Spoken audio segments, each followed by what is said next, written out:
신풍의 방운 시험 2단계가 되겠네요. 자, 겨울 두 번째가 되겠습니다. 제 9수부터 14수까지고요. 귀전, 전이라는 건 밭전자야. 밭으로 돌아간다. 한마디로 시골로 돌아간다. 자연으로 돌아가는 것에 대한 심정을 토로하는 부분이 되겠습니다. 작가는 개축 옥사에 연루된 후 조부모와 부모의 선영이 있는 김포에서 생활하게 됩니다. 자, 우리가 지금 보게 될 9수에서 14수까지는 고향으로 돌아온 후에 심정을 토로하는 부분으로 유교적 가치관, 충이 되겠죠? 도교적 가치관을 제시한 후 무라일체의 세계관으로 마무리를 짓습니다. 자, 9수와 10수가 작가의 어떤 충성심과 자책이 드러난다면 11수부터 13수까지는 작가의 어떤 자긍심, 그 다음에 현실과 괴리된 이상을 추구했던 자기 자신에 대한 자책이 드러난다. 결국은 9수부터 10수까지나 11수부터 13수까지나 자책이라는 건 같네요. 그러다가 마지막 14수에서는 무라일체의 모습으로 시상이 중간 일단락 귀결된다 라고 보시면 되겠습니다. 자, 9수 보겠습니다. 창호산 해진 후에 이비는 어디 간고 함께 못 죽은들 서름이 어떻단고 천고의 이 뜻을 알리는 대수푼인가 하노라. 이게 무슨 말이야? 창호산은 또 어디에 있는 산이야? 우리나라에 창호산이라는 게 있나? 설악산, 금강산, 한라산, 백두산, 지리산, 가야산, 북한산, 도봉산 없는 것 같은데 왕비가 또 2명이야? 이게 무슨 말인가 싶은데 이거는 중국 고사 내지는 중국의 역사를 인용한 거예요. 그러니까는 이건 고사를 인용해서 얘기하고 있기 때문에 우리가 알고 있는 상식보다는 배경 지식이 조금 필요하다라고 보시면 되겠네요. 자, 한 구절 한 구절 살펴보겠습니다. 창호산 해진 후에 이비는 어디 간고? 자, 여기서 창호산은 중국의 호남성에 있는 산이고요. 옛날 한 옛날 호랑이가 담배 피고 토끼와 거북이가 간땡이 놓고 다른 박질하던 시절 순임금이 사냥하러 갔다가 죽은 곳이에요. 그렇다면 창호산에 해가 진다라고 하는 것은 순임금이 죽었다는 거네요. 그럼 이비는 두 왕비가 되겠네요. 이 이비는 자, 순임금의 두 왕비인 아황과 여영을 얘기한다. 순임금이 창호산에서 죽자 임금을 따라 퐁당 빠져 죽었고 이들이 흘린 눈물이 대나무에 물들었다. 그래서 이걸 가지고 우리가 소상반죽이라고 합니다. 자, 그렇다면 결국 여기서 말하는 이비는 순임금의 두 아내가 되겠네요. 근데 얘네들은 뭐 했어요? 죽었어요. 어디 갔는가? 가만. 그런데 말입니다. 함께 못 죽었다고 했는데 누가 함께 못 죽어? 죽었다니까? 결국 내가 비록이라는 말이 생략되어 있는 거예요. 내가 비록 함께 못 죽었던들 이렇게 이해해야 돼. 이비가 함께 못 죽었다 그러면 고사 역사적 사실하고 안 맞아. 여기까지 이해됐죠? 결국은 이비는 순임금 따라 죽었는데 누구? 그러면 내가. 서러움이 어떻던고 라고 하는 건 서러움이 매우 크다. 자, 이비는 창호산에서 순임금을 따라 죽었는데 나는 못 따라 죽었네. 나도 따라 죽어야 되는데 누구를? 임금을 따라서. 이렇게 되는 거죠. 천고의 이 뜻 그럼 뭐야? 선대 임금에 대한 충성심이라고 했는데 왜? 지금의 임금을 따라 죽는다는 것은 지금의 임금이 죽었다는 걸 전제로 깔잖아. 말이 안 되거든. 그러니까 선대 임금에 대한 충성심을 아는 사람은 아는 것은 대숲인가 하노라. 대나무숲인가 하노라. 결국은 순임금을 따라 죽은 이비의 열을 추모함으로써 뭐하고서 자기 자신의 충성심을 강조하고 있다라고 보시면 되겠습니다. 선대 임금에 대한 충성심. 자, 제 10수 보겠습니다. 술 먹고 노는 일을 나도 웬 줄 알건만은 웬이라고 하는 것은 반대말이 오른이에요. 오른쪽, 왼쪽. 오른손을 우리는 뭐라고 하죠? 바른 손. 바른 손이면 왼손은 뭐라고 할까요? 바르지 못한 손. 한마디로 그르다, 잘못되다 이런 뜻이에요. 술 먹고 노는 일을 나도 잘못된 줄 알지만은 실른군 무덤 위에 밭 가는 줄 못 보신가? 못 보았는가? 니은가니까는 아영 의문문이네요.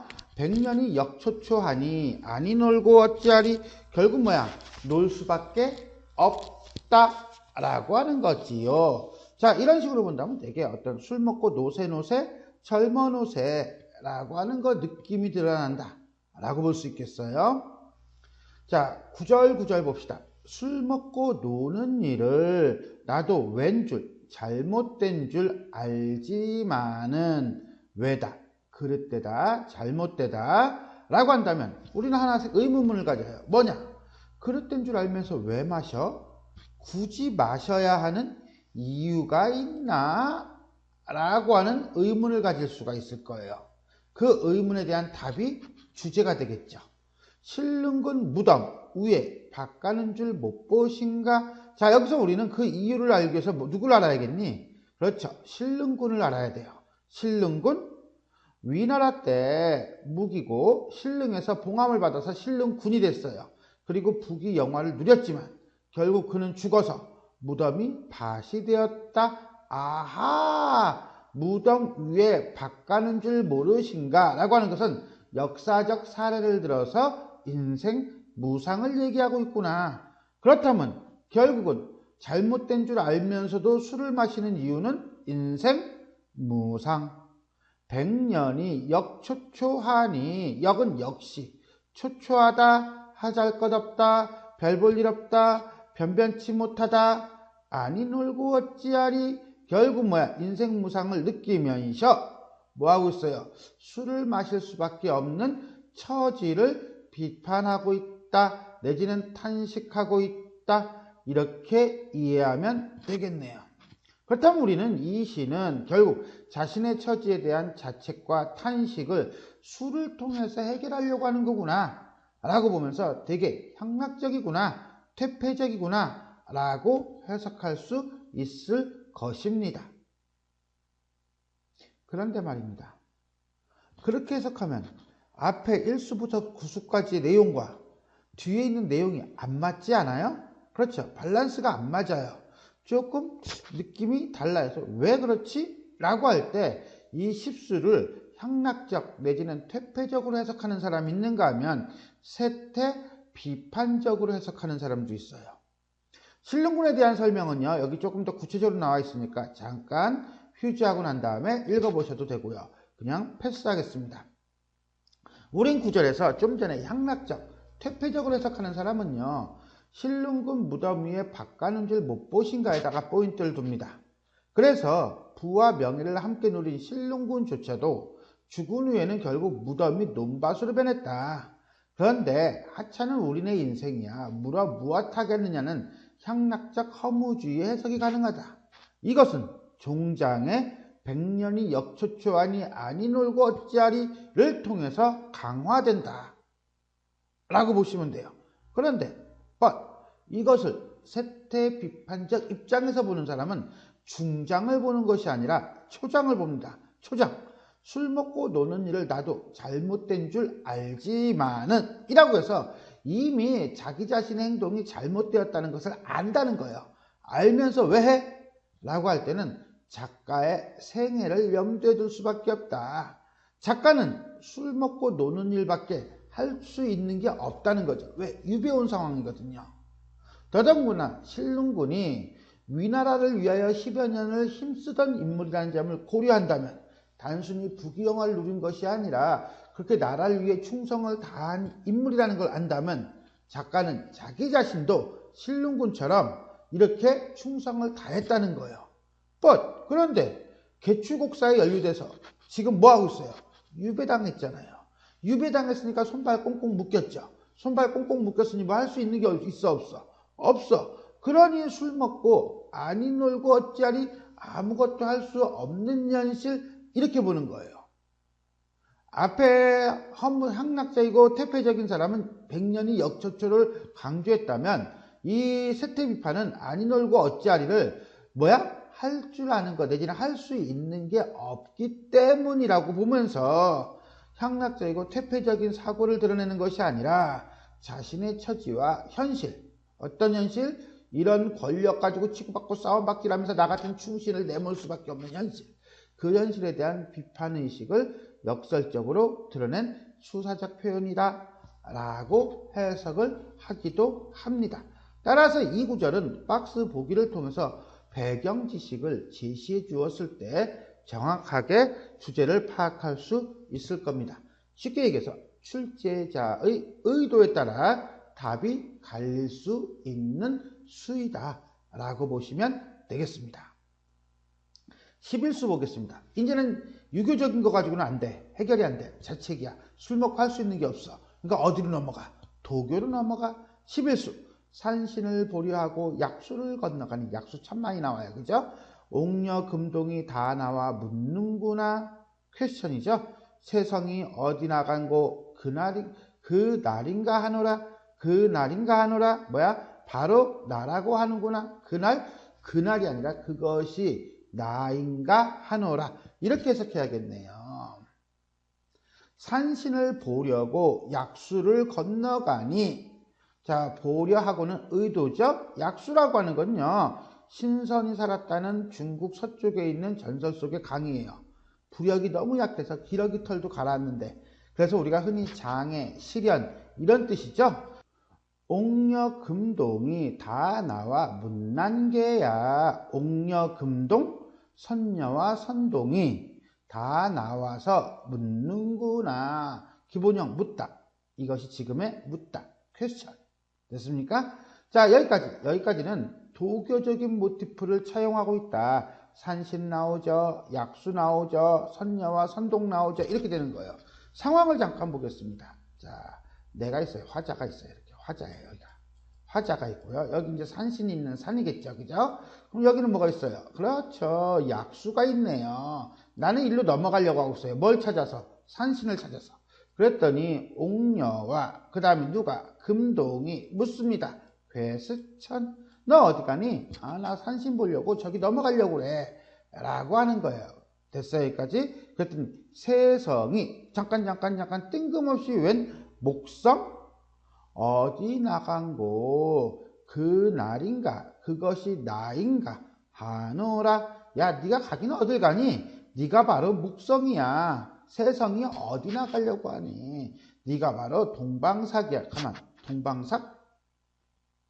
동방삭은 저기 중국에 나오는 거의 뭐 전설 속에 있는 인물 아니에요? 아주 오래 산다는 인물, 그죠? 네가 동방삭인가 하노라 라고 나한테 얘기하는 거예요. 네가 산신을 보러 가. 네가 산신인데 라고 얘기하는 거죠. 자, 그것은 결국 뭐예요? 자기 자신에 대한 자긍심이 드러나고 있다 라고 보면 돼요. 그런데 우리는 여기서 뜬금 동방삭이 여기서 왜 나옵니까? 쓸데없이. 그죠? 라고 했더니 우리는 동방삭 고사를 봐야 돼요. 택평광기라는 책에 의하면 옛날에 동방삭이 살았는데 천하에 아무도 동방삭을 아는 자가 없고 오직 태왕공만이 안다였는데 동방삭이 죽은 지 무제가 그 말을 듣고 태왕공을 불러 네가 동방삭을 아느냐? 자, 태왕공이 천문으로 알 수 있다 라고 하니 자, 무제가 또 묻기를 모든 별이 다 갖춰져 있느냐? 했더니 태왕공이 다른 별은 다 있으나 다만 세성, 이 세성은 목성이에요. 18년 동안 보이지 않다가 이제야 보입니다. 라고 하니 탄식하면서 동방삭이 살아서 18년 동안 내 곁에 있었는데 그가 세성이었음을 내가 몰랐구나 라고 했다. 한마디로 동방삭의 전생이 목성이었음을 말하는 것이다.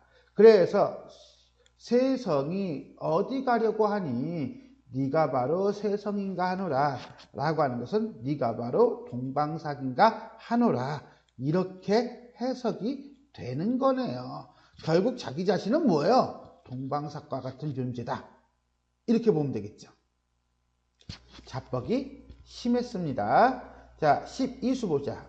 어릴 사저 붕조야 웃노라 저 붕조야 구만리 장천에 무수일로 올라간다. 구렁에 벽새 참새난 못내 즐겨 하나다. 이게 무슨 소리야? 붕조라고 하는 것은 대붕을 얘기해요. 봉황, 큰 봉황. 벽새하고 참새는 작은 새죠. 그러면 두 개가 대립이겠네. 거기까지는 내가 알겠어. 근데 어리석다 붕조야 라고 얘기한단 말이야. 그러면 대붕, 봉황을 비웃는 거야. 그치? 웃노라 저 붕조야. 그러니까 이건 뭐야? 아, 비웃는 거겠네. 그죠? 그럼 뱁새 참새가 긍정이고 붕조가 부정이 되나? 구절풀이 한번 보겠습니다. 어릴사저 어리석구나 붕조야. 붕조 대붕 큰 새요. 봉황이라고 보면 돼요. 근데 여기서는 이상만을 추구하는 존재라고 되어 있네요. 뱁새 참새는 작은 존재예요. 그러면서 큰 뜻에 연연하기보다는 요거네요. 자신의 분수에 만족하는 보통 사람들이네요. 이런 의미를 갖고 있구나 라고 보면 돼요.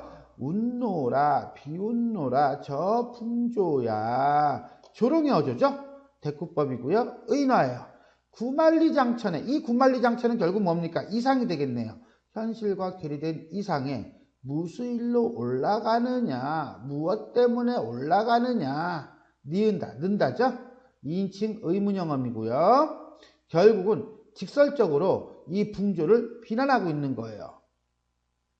구렁에는 구렁, 현실이겠네요. 뱁새 참새는, 작은 새는 현실에 만족하고 자신의 분수에 만족하고 못내 즐거워하는구나 라고 보면 돼요.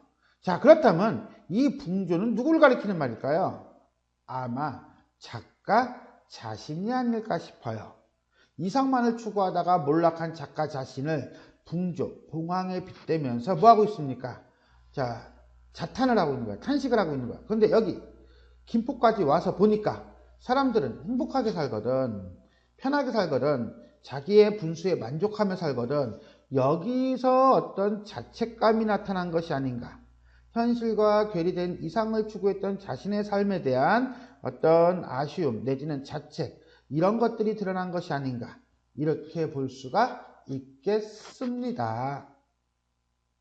13수 보겠습니다. 나를 묻지 마라 전신이 주하사래.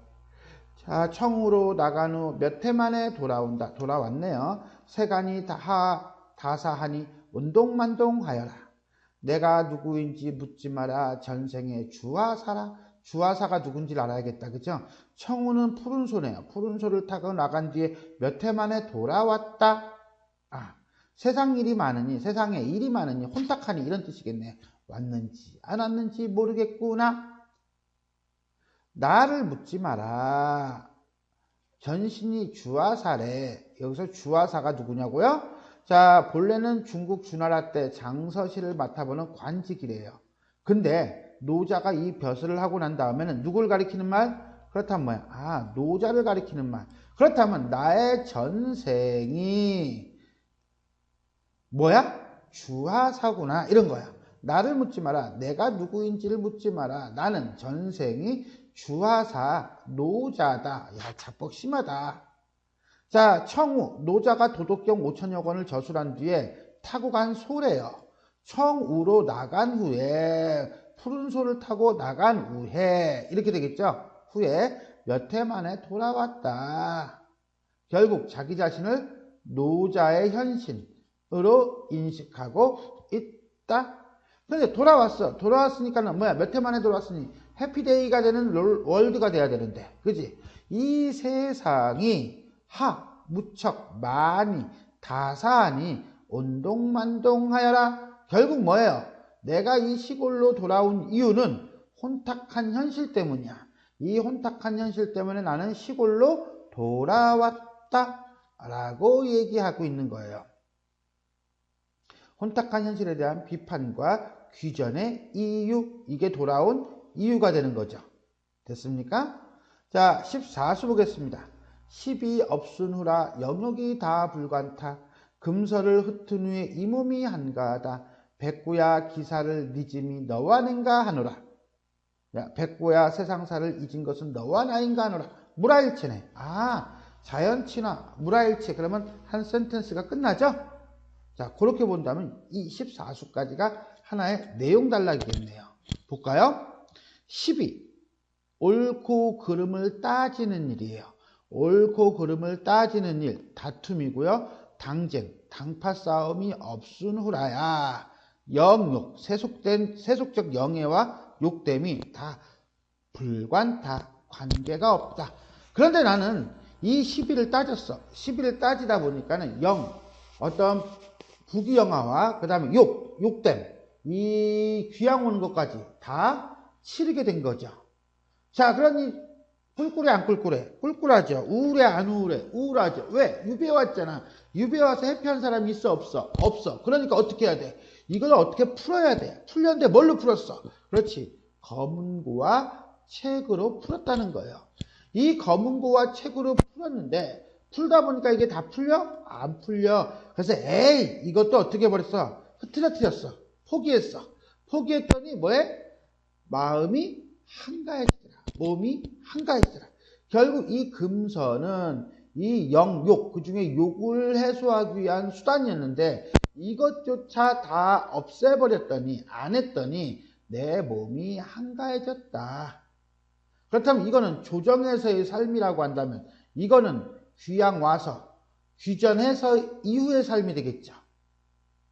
백구야, 백구는 자연이겠죠. 기사, 세상 일을, 니즘, 이즘, 니따에다가 음이 붙은 거예요. 이때 음은 명사형 전미사가 되겠습니다. 너와 나인가 하노라, 무라, 일체, 탈속적 세계관이라고 보시면 되겠습니다.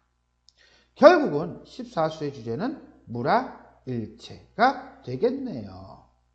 자, 그런데 요거를 잠깐 하나 더 봅시다. 우리가 14수는 요 안에 시간의 흐름이 나타난다는 걸 캐치했어야 돼요. 첫 번째, 12로 인한 영역의 얽매인 삶. 그 다음에 두 번째, 과거에서 벗어나지 못해 금서에 집착하는 삶. 그러다 지금은 백구와 함께 기사를 잊어버렸다. 세상 일을 잊은 삶이 되겠죠. 과거 일은 결국 조정에서 당파와 정쟁이 휩쓸렸던 삶을 의미한다면 과거 일은 김포에 내려와서도 마음의 평정을 찾지 못하고 금서에 집착했던 삶이에요. 이것까지 다 흐트러뜨리니까 뭐야?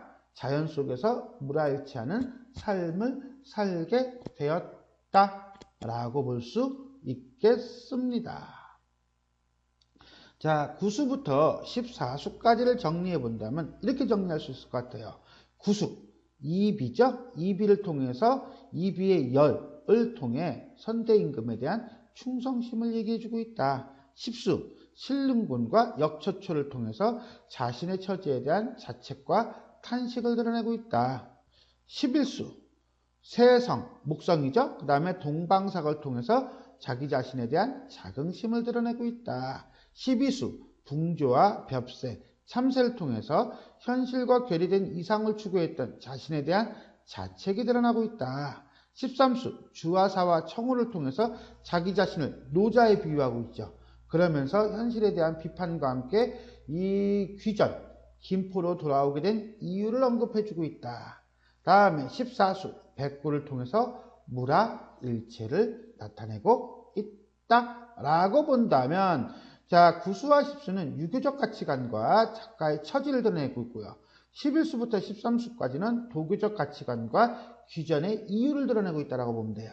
그리고 난 다음에 14수에서는 결국 이러한 욕망을 해소하는 길은 자연밖에 없다, 무라일체밖에 없다는 것을 얘기하고 있습니다. 자, 지금까지 우리는 신음의 방옹시여 두 번째 단락이 되겠습니다. 제9수부터 14수까지 귀전, 김포 고향으로 돌아와서의 심해에 대해서 토로하는 부분에 대해 살펴보았습니다. 자, 지금까지 내용이 도움이 되셨다면 좋아요와 구독 버튼 눌러주시고요. 알람 설정 부탁드리겠습니다. 수고하셨습니다.